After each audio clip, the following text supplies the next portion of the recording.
Hi, my name is Isabelle Sach, and I'm doing my presentation on sexism in horror movies. So just an overview of the way female characters are portrayed in horror movies.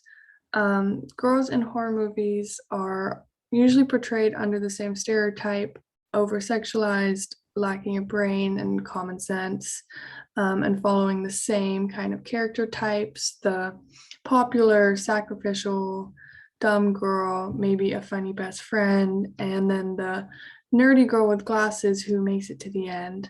And although there's nothing wrong with some tried and true archetypical characters, the roles played by these women kind of just reinforce and represent sexist, negative, harmful stereotypes for women. And then just the idea of horror movies with female characters in general always puts women in the position of being victims, which portrays a weakness of the entire gender and takes power away from female figures in popular culture.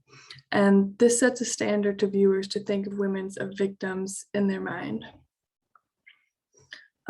It's become such a trope to have these female characters that are just killed off in the first 10 minutes.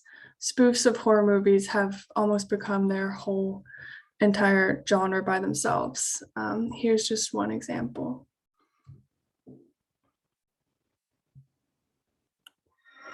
Somebody there? Hello? Ah! Very funny. Who put you up to this, Cindy? Lose the cape, it's way too 90s horror.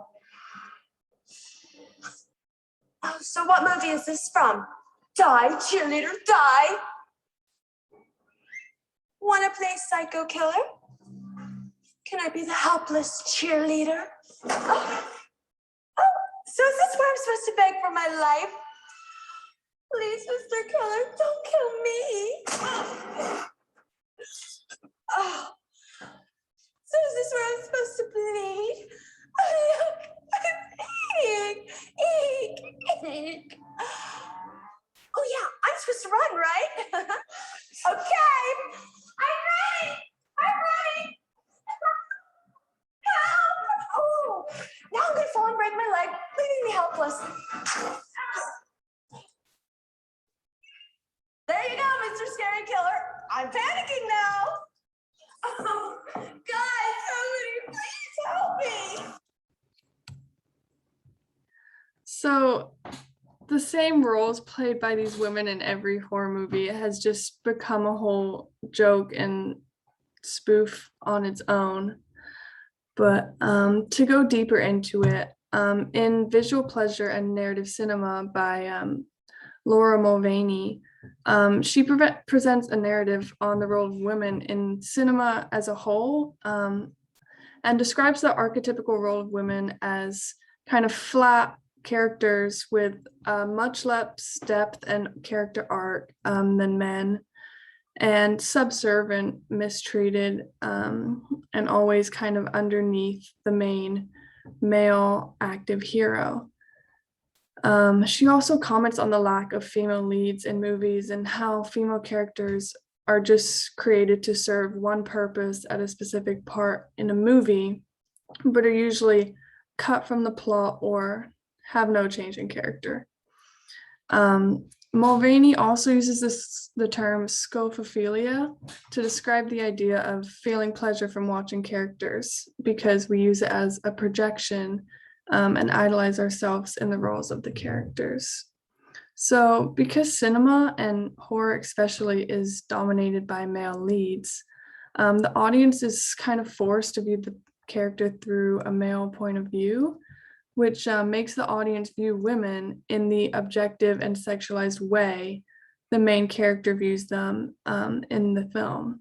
This means that the audience views these female characters in a stereotypical and harmful way without even meaning to, and get pleasure from that, which can subconsciously make consistent viewers think of women that way because of this theory.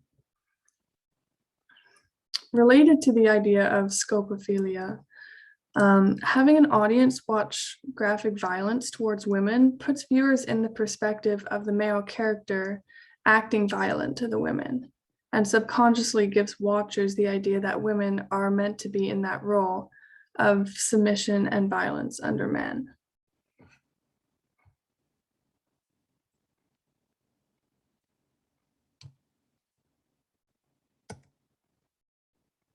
So another common theme in horror movies is the idea that promiscuous girls, girls that dress a certain way, sexually active girls are usually one of the earliest victims, and it connects the idea of being sexually active to kind of like an early death or punishment.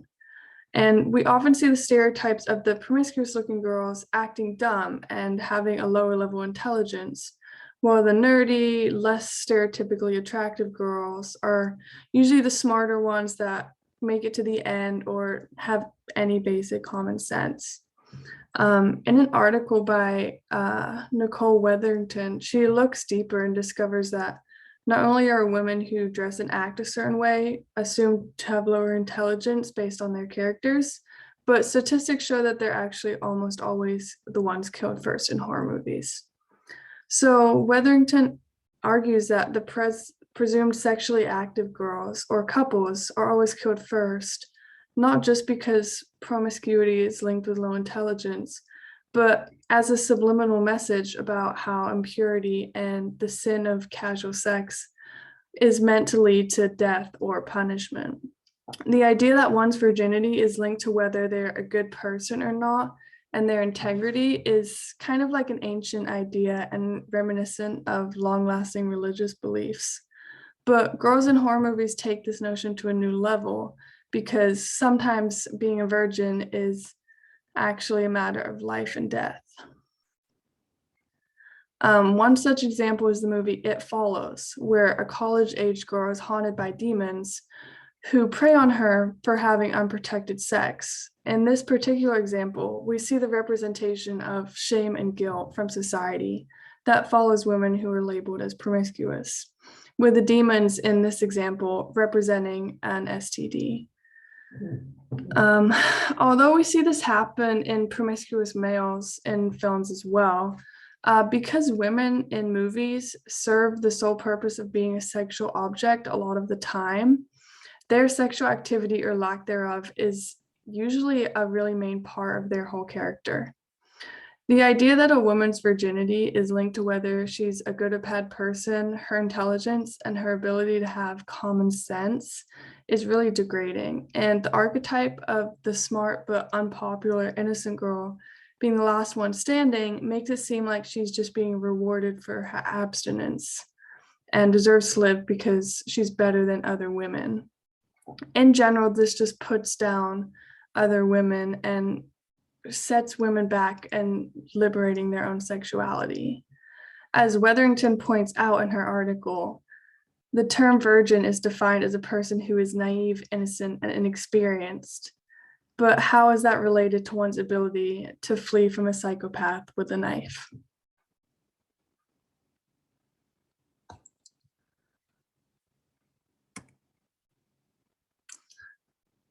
So some might disagree with me that women are being portrayed as flat characters or in a submissive light in horror films because there's been a popular trope of the final girl character where a female protagonist not only outlives the other female and male characters, but actually ends the film in a position confronting and killing or taking down the antagonist. So although this could be perceived as female empowerment, in reality, it's still a negative because it continues to put down other female characters. And the final girl is almost always someone who is innocent, nerdy, dresses conservatively,